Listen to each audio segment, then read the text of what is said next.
ओम श्री गणेशाय नमः। श्री शिव महापुराण रुद्र संहिता सती खंड 16वां अध्याय। इस अध्याय में हम जानेंगे ब्रह्मा और विष्णु द्वारा शिव से विवाह के लिए प्रार्थना करना तथा उनकी इसके लिए स्वीकृति। ब्रह्मा जी बोले, भगवान विष्णु आदि देवताओं द्वारा की गई स्तुति को सुनकर सबकी उत्पत्ति करने वाले भगवान शंकर बड़े प्रसन्न हुए और जोर से हंसे। सपत्नीक ब्रह्मा जी और भगवान विष्णु को साथ आया हुआ देखकर महादेव जी ने हम लोगों से यथोचित वार्तालाप करके हमारे आगमन का कारण पूछा। रुद्र बोले, हे हरे, हे विधे, हे देवताओं और महर्षियों, आप लोग आज निर्भय होकर अपने आने का ठीक ठीक कारण बताइए। आप लोगों की स्तुति से मैं बहुत ही प्रसन्न हूँ। आप लोग किस लिए यहाँ आए हैं, कौन सा कार्य आ पड़ा है, वह सब मैं सुनना चाहता हूँ। ब्रह्मा जी बोले, हे मुने, महादेव जी के इस प्रकार पूछने पर सभी लोगों का पितामह मैं ब्रह्मा भगवान विष्णु की आज्ञा से कहने लगा, हे देवादिदेव, हे महादेव, हे करुणा सागर, हे प्रभु, हम दोनों इन देवताओं और मुनियों के साथ जिस उद्देश्य से यहाँ आए हैं उसे सुनिए। हे वृषभ ध्वज, विशेष रूप से आपके लिए ही हम लोग यहाँ आए हैं, क्योंकि हम तीनों सहायतार्थी हैं। सृष्टि चक्र के संचालन रूप प्रयोजन की सिद्धि के लिए एक दूसरे के सहायक हैं। सहार्थी को सदा परस्पर यथा योग्य सहयोग करना चाहिए, अन्यथा यह जगत टिक नहीं सकता। हे महेश्वर, कुछ ऐसे असुर उत्पन्न होंगे जो मेरे द्वारा मारे जाएंगे, कुछ भगवान विष्णु के द्वारा और कुछ आपके द्वारा वध होंगे। हे महाप्रभु, कुछ आपके वीर से उत्पन्न पुत्र द्वारा मारे जाएंगे और कुछ असुर आपकी माया के द्वारा वध को प्राप्त होंगे। आप भगवान शंकर की कृपा से ही देवताओं को सदा उत्तम सुख प्राप्त होगा। घोर असुरों का विनाश करके आप जगत को सदा स्वास्थ्य एवं अभय प्रदान करेंगे। आप राग द्वेष रहित, योग युक्त एवं सर्वथा दयालु हैं, इसीलिए हो सकता है कि आप असुरों का वध ना करें। हे ईश, जब ये आराधना करके वर प्राप्त कर लेंगे तब सृष्टि की स्थिति किस प्रकार रहेगी। इसलिए हे वृषभ ध्वज, उचित यही है कि आप इस सृष्टि की स्थिति के लिए सदैव असुरों का वध करते रहें। यदि सृष्टि पालन तथा संहार कर्म ना करने हो तब हमारा तथा माया का भिन्न भिन्न शरीर धारण करना सार्थक नहीं रहेगा। वास्तव में हम तीनों एक ही स्वरूप वाले हैं, किंतु कार्य के भेद से भिन्न भिन्न शरीर धारण करके स्थित हैं। यदि कार्य भेद ना सिद्ध हो तब तो हमारे रूप भेद का कोई प्रयोजन नहीं है। परमात्मा महेश्वर एक होते हुए भी अपनी माया के कारण ही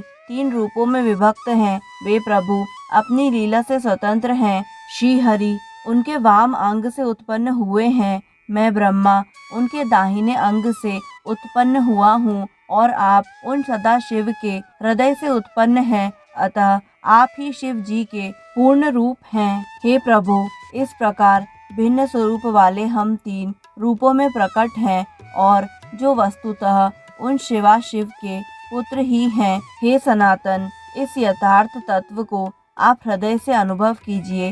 हे प्रभु, मैं और भगवान विष्णु आपके आदेश से प्रसन्नता पूर्वक लोक की सृष्टि और पालन का कार्य कर रहे हैं तथा कार्य कारणवश सपत्नीक भी हो गए हैं, अतः आप भी विश्व हित के लिए तथा देवताओं के सुख के लिए एक परम सुंदरी स्त्री को पत्नी के रूप में ग्रहण करें। हे महेश्वर, एक और बात सुनिए। मुझे पहले के वृत्तांत का स्मरण हो आया है, जिसे पूर्व काल में आपने ही शिव स्वरूप से हमारे सामने कहा था। हे ब्रह्मन, मेरा ऐसा उत्तम रूप आपके अंग से प्रकट होगा जो लोक में रुद्र नाम से प्रसिद्ध होगा।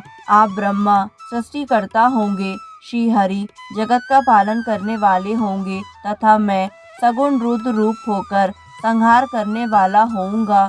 मैं एक स्त्री के साथ विवाह करके लोक का उत्तम कार्य करूंगा। हे स्वामिन, आप अपने द्वारा कहे गए वचन को याद करके अपनी प्रतिज्ञा को पूर्ण कीजिए। हे स्वामिन, आपका आदेश है कि मैं सृष्टि करूं, श्री हरि पालन करें और आप स्वयं संहार के हेतु बनकर प्रकट हों। सो आप साक्षात शिव ही संहारकर्ता के रूप में प्रकट हुए हैं। आपके बिना हम दोनों अपना अपना कार्य करने में समर्थ नहीं हैं। अतः आप लोकहित के कार्य में तत्पर एक कामिनी को स्वीकार करें। हे शंभु, जैसे लक्ष्मी भगवान विष्णु की और सावित्री मेरी सहधर्मिणी हैं, उसी प्रकार आप इस समय अपनी सहचरी कांता को ग्रहण करें।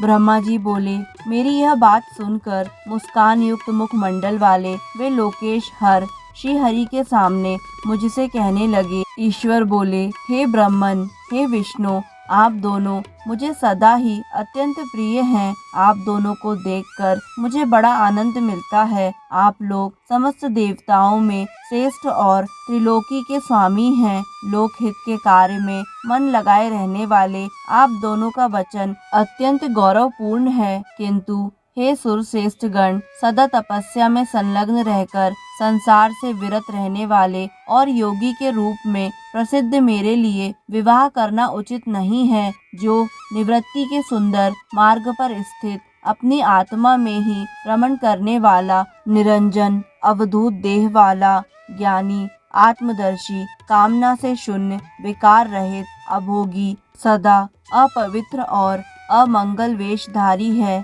उसे संसार में कामिनी से क्या प्रयोजन है, यह इस समय मुझे बताइए। मुझे तो सदा केवल योग में लगे रहने पर ही आनंद आता है। ज्ञानहीन पुरुष ही भोग को अधिक महत्व देता है। संसार में विवाह करना बहुत बड़ा बंधन समझना चाहिए।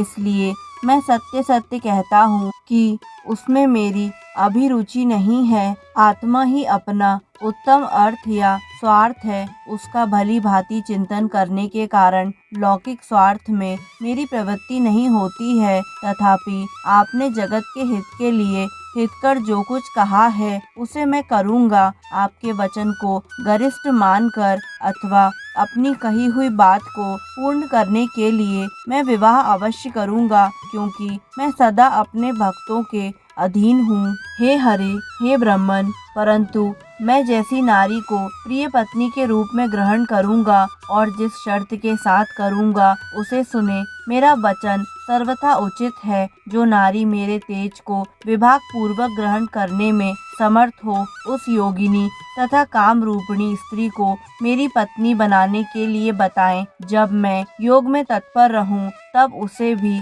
योगिनी बनकर रहना होगा, और जब मैं कामासक्त हूँ, तब उसे भी कामिनी के रूप में रहना होगा। वेद वेदता विद्वान जिन्हें अविनाशी बतलाते हैं, उन ज्योति स्वरूप सनातन शिव तत्व का मैं सदा चिंतन करता हूँ। हे ब्रह्मन, उन सदा शिव के चिंतन में जब मैं न लगा हूँ, तब उस कामिनी के साथ मैं समागम कर सकता हूँ। जो मेरे शिव चिंतन में विघ्न डालेगी, वह दुर्भगा स्त्री मेरी भार्या न बने। आप ब्रह्मा, विष्णु और मैं तीनों ही महाभाग्यशाली ब्रह्म स्वरूप शिव जी के अंशभूत हैं। अतः हमारे लिए उनका नित्य चिंतन करना उचित है। हे कमलासन, उनके चिंतन के लिए मैं बिना विवाह के भी रह लूँगा, किंतु उनका चिंतन छोड़कर विवाह नहीं करूँगा। अतः आप लोग मुझे इस प्रकार की पत्नी बताइए जो सदा मेरे कर्म के अनुकूल चल सके। हे ब्रह्मन, उसमें भी मेरी एक शर्त है, उसे आप सुने। यदि उस स्त्री का मुझ पर और मेरे वचनों पर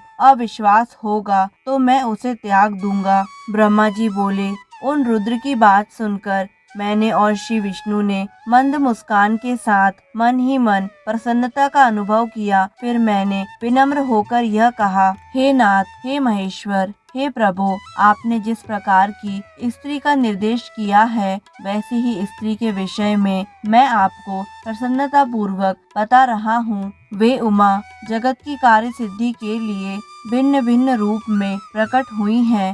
हे प्रभु, सरस्वती और लक्ष्मी, ये दो रूप धारण करके वे पहले ही प्रकट हो चुकी हैं। महालक्ष्मी तो विष्णु की कांता तथा सरस्वती मेरी कांता हुई हैं। लोकहित का कार्य करने की इच्छा वाली वे अब हमारे लिए तीसरा रूप धारण करके प्रकट हुई हैं। हे प्रभु, वे शिवा सती नाम से दक्ष पुत्री के रूप में अवतीर्ण हुई हैं। वे ही आपकी ऐसी भार्या हो सकती हैं जो सदा आपके लिए हितकारिणी होंगी। हे देवेश, वे दृढ़ व्रत में स्थित होकर आपके लिए तप कर रही हैं। वे महातेजस्विनी सती आपको पति रूप में प्राप्त करने की इच्छुक हैं। हे महेश्वर, उन सती के ऊपर कृपा कीजिए, उन्हें वर प्रदान करने के लिए जाइए और वैसा वर देकर उनके साथ विवाह कीजिए। हे शंकर, भगवान विष्णु की, मेरी तथा सभी देवताओं की यही इच्छा है।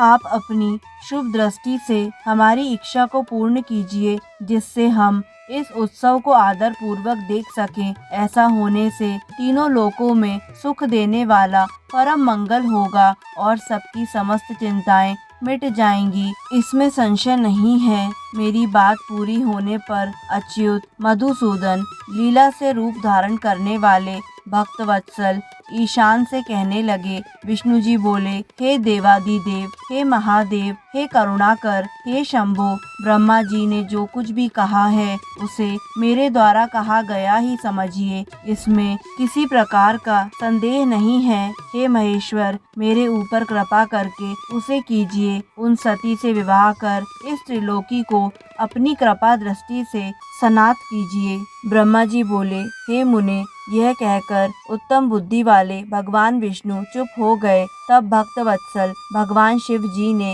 हंसकर तथा अस्तु कहा। तत्पश्चात उनसे आज्ञा प्राप्त कर पत्नियों सहित हम दोनों मुनियों तथा देवताओं के साथ अपने अपने अभीष्ट स्थान को अत्यंत प्रसन्नता के साथ चले आए। इस प्रकार श्री शिव महापुराण के अंतर्गत द्वितीय रुद्र संहिता के द्वितीय सती खंड में विष्णु और ब्रह्मा द्वारा शिव की प्रार्थना का वर्णन नामक 16वां अध्याय पूर्ण हुआ। दोस्तों, आगे आने वाले सभी अध्यायों को निरंतर सुनने के लिए हमारे YouTube चैनल आध्यात्मिक कथाएं को लाइक करें, सब्सक्राइब करें और बेल आइकन पर प्रेस करें। धन्यवाद।